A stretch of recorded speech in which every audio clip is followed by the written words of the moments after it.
Gwapong Iro, Viva Pampanga!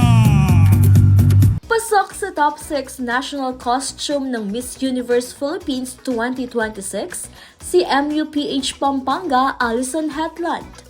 Marami ang namangha sa suot ng Kapampangan beauty, kaya naman kabilang sa usap-usapan ngayon sa pageant scene ang standout niyang national costume.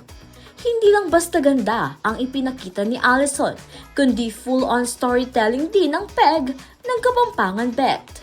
Inspired sa libad ng apalit, dinala ni Allyson sa stage ang makulay na fluvial tradition ng bayan na nagbibigay pugay kay San Pedro Apostol, ang patron ng mga mangingisda. Agaw eksena ang flowing details ng costume na parang umaagos na ilog, plus metal work na gawa sa tradisyonal na pinukpok. Ang overall look, stunning and very powerful outfit. Behind the masterpiece, ang creative vision ni Sai Macapagal, habang ang detalyadong bangka naman ay likha ni Dante Pangilinan.